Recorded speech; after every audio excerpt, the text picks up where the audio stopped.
Voilà, chers amis, nous voulons nous retrouver pour ces mini-méditations que nous avons lancées depuis quelques semaines. En fait, ce sera la 4e mini-méditation.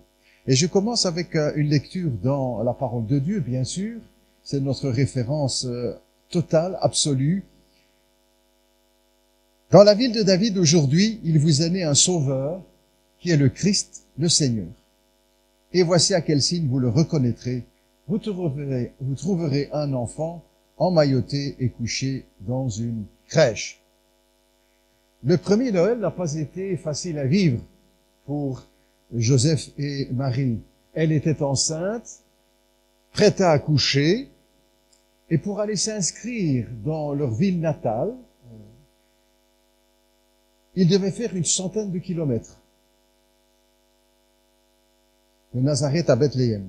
Alors, ils ne l'ont pas fait en carrosse, bien sûr, bien que ce fût le Fils de Dieu. Ils ne l'ont pas fait en ambulance ou en hélicoptère ou que sais-je.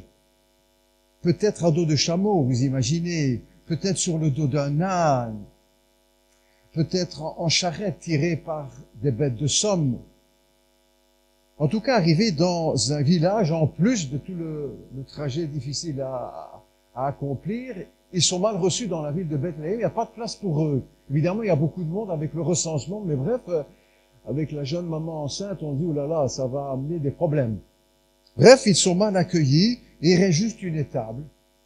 Et dans cette étable, une crèche, une mangeoire. C'est cela une crèche, c'est une mangeoire où on met la nourriture des animaux.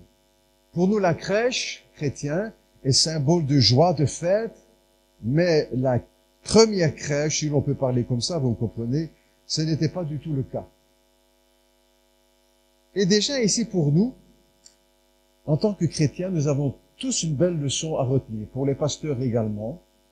Le plan de Dieu, ou les plans de Dieu, s'accomplissent non pas seulement quand tout va bien, mais aussi quand ses enfants traversent la tempête. Je répète cela. Les plans de Dieu s'accomplissent pas seulement quand tout va bien, mais aussi quand ses enfants sont au milieu de la tempête. Je suis certain que beaucoup se disent maintenant en eux-mêmes, ça c'est juste parce qu'ils ont vécu ces choses. La vie chrétienne n'est pas seulement une vie de roses.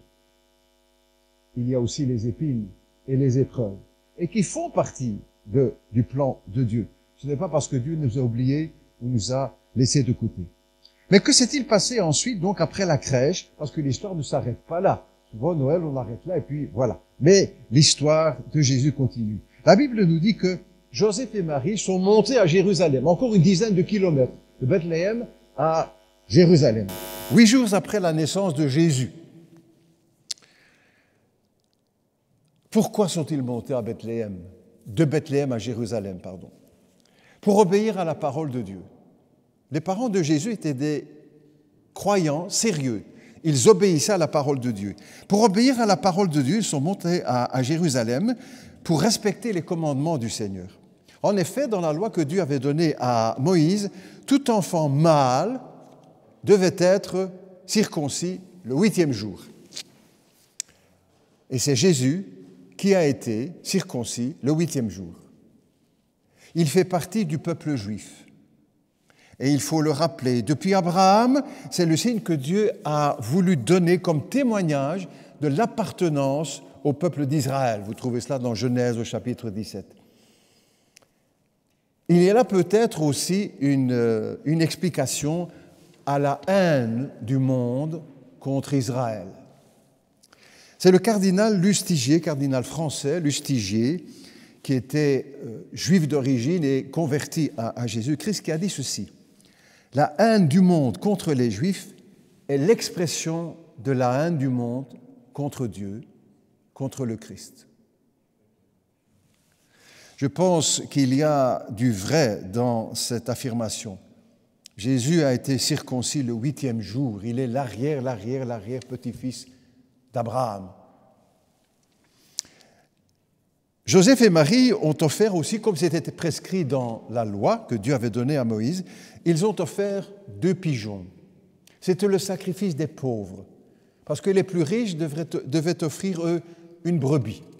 On sait déjà par là que Jésus est né dans une famille pauvres. Joseph et Marie faisaient partie des pauvres gens, des petits gens. Et c'est là, comme c'est les choses que Dieu a voulu de cette façon.